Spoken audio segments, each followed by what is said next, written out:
Hi, I have some exciting news for you. Now you can make money and improve your credit score at the same time. Debt collectors and creditors routinely violate federal law, and each time they do could be worth thousands of dollars to you. Learn how to catch them red-handed and force them to pay you money to clean up your credit reports. Just click the link below or go to www.fraudstoppers.org/free money right now. And just why should you trust me? Well, everyone knows we couldn't put this on the internet if it wasn't true, right? Oui. So go ahead and click my link below. Whether we like it or not, we live in an age where much of what goes on in our daily lives is monitored, collected, and sold to interested parties. Our driving records, our medical history, our internet traffic, and most importantly, our credit information. A mistake on your credit report can cost you money. It can increase the interest you pay on your loans, prevent you from getting a mortgage or buying a car, landing a job, or getting a security clearance. It's not uncommon. A new government study to be released tomorrow indicates as many as 40 million Americans have a mistake on their credit report.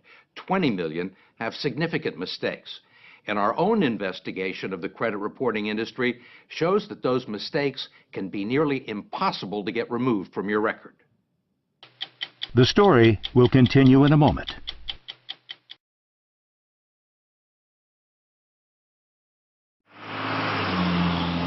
Consumer credit reporting is a $4 billion a year industry dominated by three large companies, Experian, TransUnion, and Equifax. They keep files on 200 million Americans and traffic in our financial reputations. They make their money gathering information from people we do business with and selling it to banks, merchants, insurance companies, and employers, and they use it to make judgments about our creditworthiness and reliability. But now the reliability of the industry is being questioned in an 8-year Federal Trade Commission study to be released tomorrow. John Leibowitz is the chairman.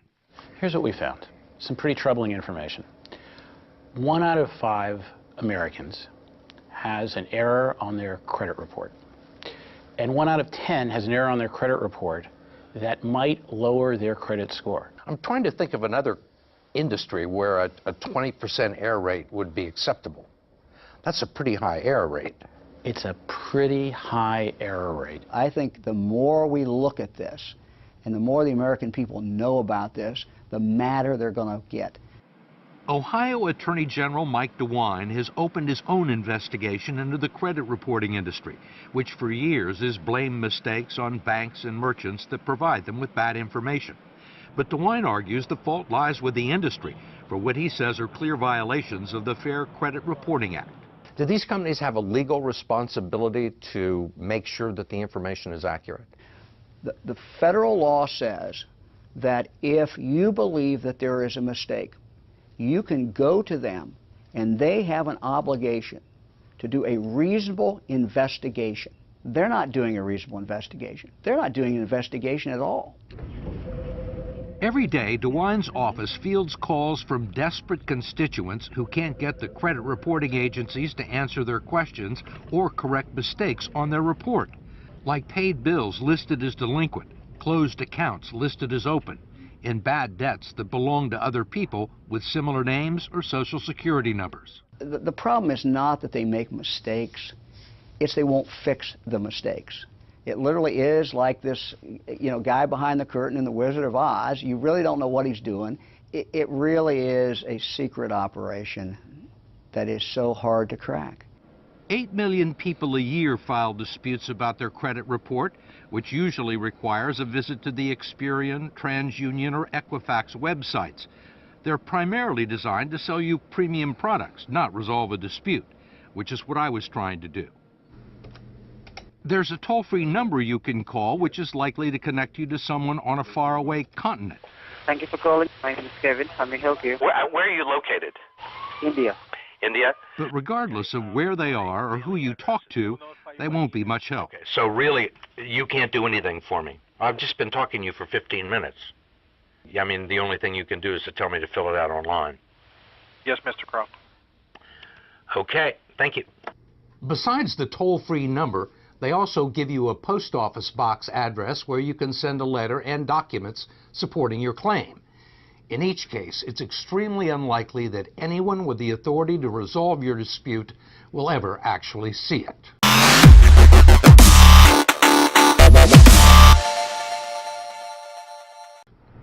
Ask Sandra Cortez, a California accountant whose credit report confused her with an international drug trafficker. It took her 5 years to get it fixed. Or David Smith, the retired Army officer whose credit report listed a bankruptcy that wasn't his and triggered a foreclosure proceeding against his house in South Carolina. He's still dealing with the fallout. Or Judy Thomas, a trauma nurse with a horror story worthy of Hitchcock or Kafka. There's nobody to go to. There's nobody.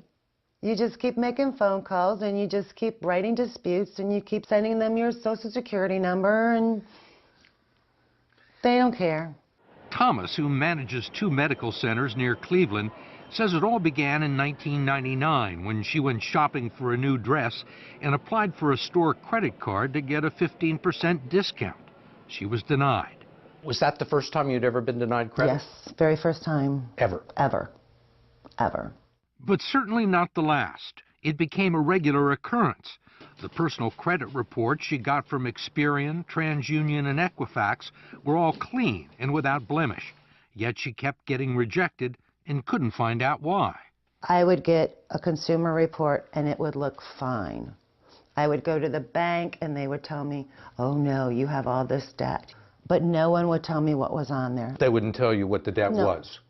And they wouldn't give you a copy of the report No. that they had? Nope.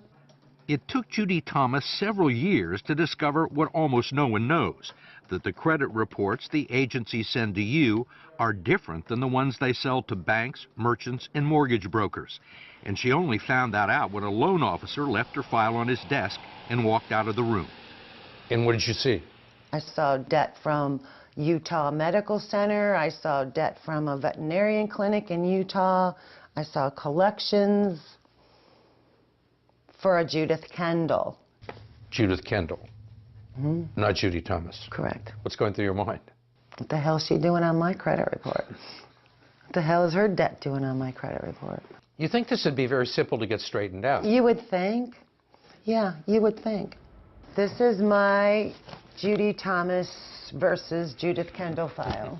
Instead, it became a 6-year battle with credit agencies requiring box loads of correspondence to try and prove that she was Judy Thomas, not Judith Kendall, all to no avail. You get a lot of time invested in this. How important are these documents? It's my life. There are logs of daily phone calls to dispute centers, hundreds of letters to Experian, Equifax, and TransUnion, even correspondence from Judith Kendall's creditors in Utah, acknowledging that the debts on her credit report aren't hers. I would get letters back from these companies saying this, in fact, is not you. You still couldn't get it off your credit report? No, I sent copies to the credit bureaus, and they would come back as mine, verified, verified.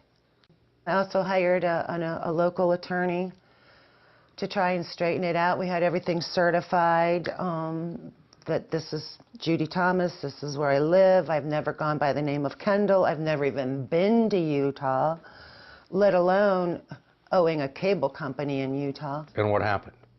Nothing. Nothing? Nothing. What kind of problems did this cause for you? I couldn't refinance. I couldn't take advantage of the interest rates. I couldn't get a car. I couldn't co-sign for my children's student loans. And I'd worked hard for my credit. And these people were taking it away from me. Finally, Judy Thomas took the only recourse available to her. She sued Equifax and TransUnion in federal court.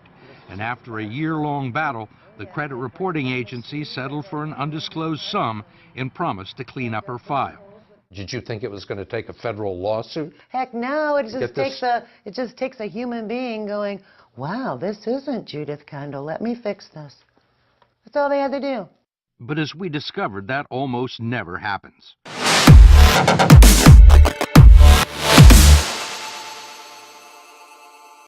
If you challenge a credit report and mail your information to a post office box in the United States, the dispute will likely be investigated in India or the Philippines or South America.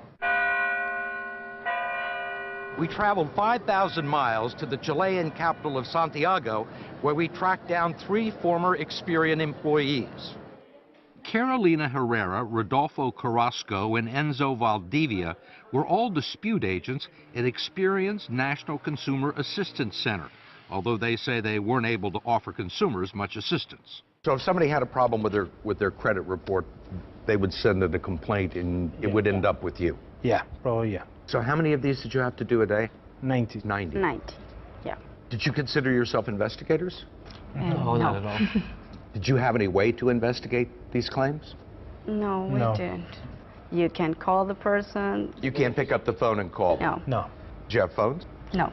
No. Could you email them? No. Did you have the authority to say, wait a minute, after looking at somebody's file and say that, you know, this is somebody made a mistake, this person doesn't owe this money? No, we didn't have that power. All they did was read the disputes and reduce them to a 2-digit code like never late or not mine. It was then sent with a 2 or 3 line summary and no documentation back to the bank or department store that furnished the original information. If there was a difference of opinion between the creditor and the person who was filing the complaint, how was it usually resolved in favor of the creditor? Yeah. Yeah. The creditor was always right. Mostly we took for granted the word of the bank. If the bank said, hey, this guy owns $100, so it is.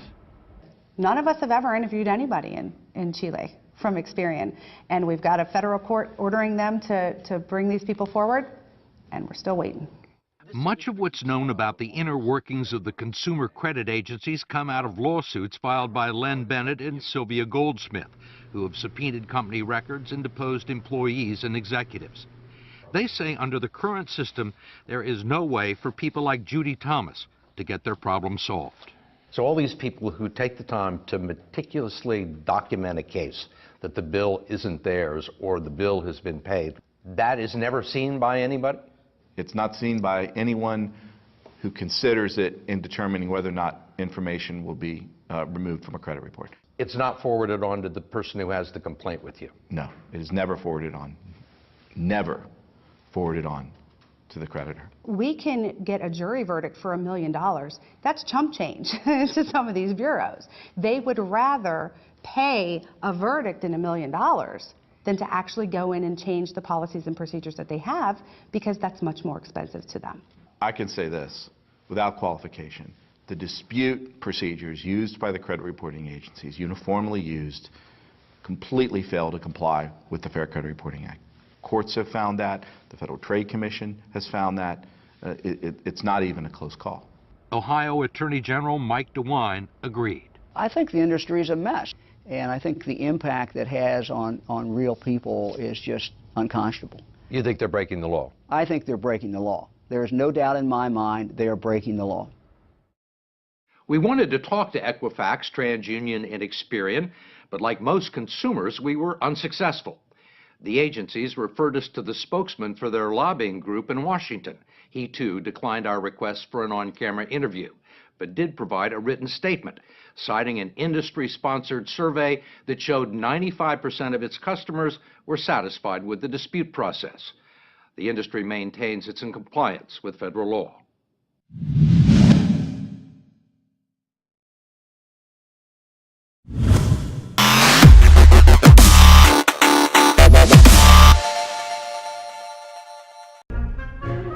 So you're saying I can ask this cat any question? The cat is connected to the computer. You just type in the question, it will read his mind. There the answer comes.